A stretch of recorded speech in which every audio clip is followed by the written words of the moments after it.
a bit of time looking at some modern Benoni. Now, I have not played too many games yet in my research process, but I'm finding very, very often as I'm going for the modern Benoni move order with knight f6 and c5 that we'll see in this game and the next one the fear.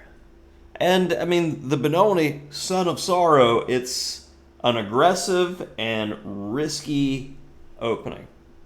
But modern 2600 grandmasters are still playing it regularly.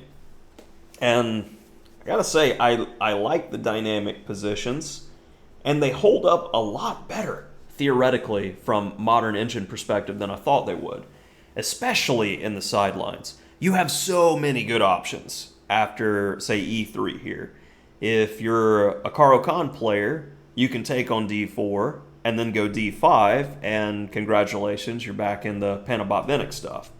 But I wanted to show more Benoni-esque lines here. So I went ahead and played g6 and knight c3. And what I have in my Benoni course is this type of idea that if they don't play d5, you're going to end up in a situation that is essentially a colors reverse Tarrasch. And especially if you're a Queen's Gambit player, you should be quite comfortable here. You get to play against an isolated pawn, and that extra move that white has on move 1 in the structure really doesn't make that much of a difference. The engine already gives this dynamic equality. So our opponent, who starts with e3, decides, you know what, I'm going to play d5 instead. And I wanted to show this game because this is definitely very fast time controls. I think this was a 1-minute game. There were so many micro errors by both sides, and especially if you're going to end up getting my modern Benoni course, it'll go ahead and highlight some ideas that will help you not make the same kind of mistakes that I was making in the position.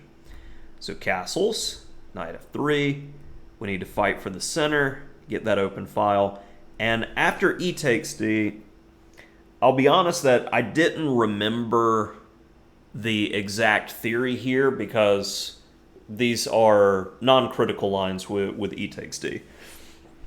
And my opponent kind of, the entire game, I got the sense of he's afraid of getting into a scrap with me. So what do you want to do with that type of player? You want to get into a complicated position. So let's go ahead and go rook e8 and use that open file. d6 to make sure that he can't use it. And now this is the first part of creating a plan in the position. And I was right with the engine's first choice that Benoni is typically cramped. So if we can trade off a minor piece or two, it's going to be very helpful, and it's going to take away potential attackers. So I want to play knight e4, but I know I'm going to lose time after, say, knight takes, rook takes, and the rook gets bothered on e4. In some fianchetto variations in the Benoni, there's not a pawn on c4, so after knight e4, knight takes, rook takes, say queen c2, you can play rook b4, which is quite annoying as you'll have this long-term pressure on the b-pawn. So I was pseudo-familiar with these ideas, but I knew without that being the case, that memory marker from the fianchetto, the rook's just going to have to go back. So I play bishop f5 first as I'm not looking to lose time. Knight e4, takes, and you go, well, you're still losing time here, but it actually coaxed a weakness, which is pretty much game losing for white, as he wanted so badly to get rid of my bishop that he's weakening his king side forevermore.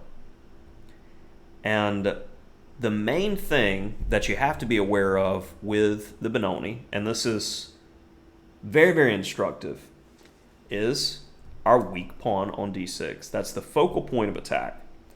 So if they can get in moves like knight e4, bishop f4, white's great.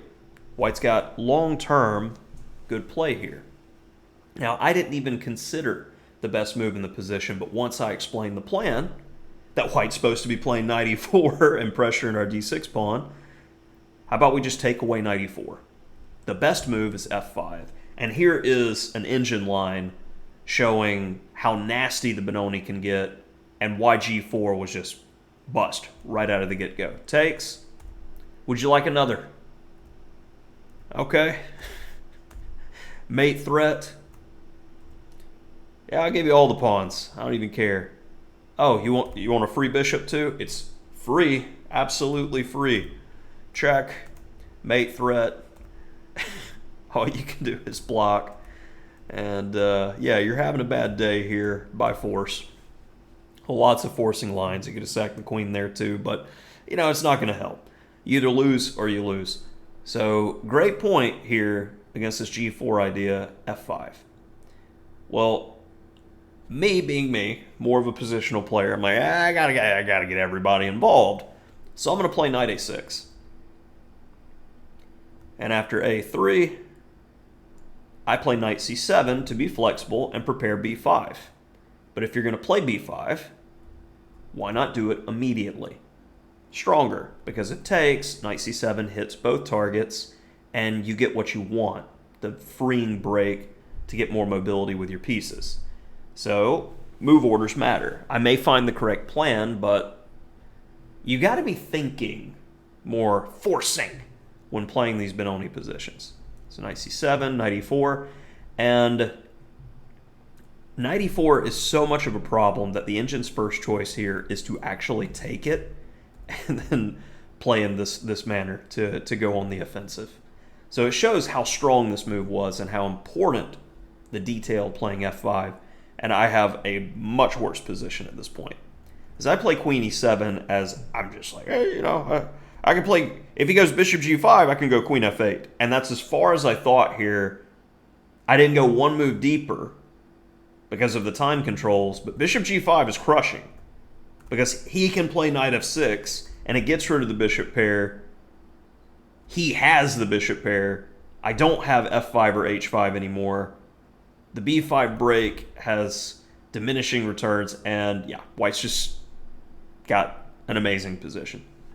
And this is why we analyze our games. So after queen E7, my opponent goes for bishop F4, and his advantage goes from like +3 down to roughly equal again because I can just defend D6. And this is what I initially saw when I played queen E7. So queen D2, and again, F5. It's needed before white can consolidate. And we can get this type of position where I'm having a lot of fun here.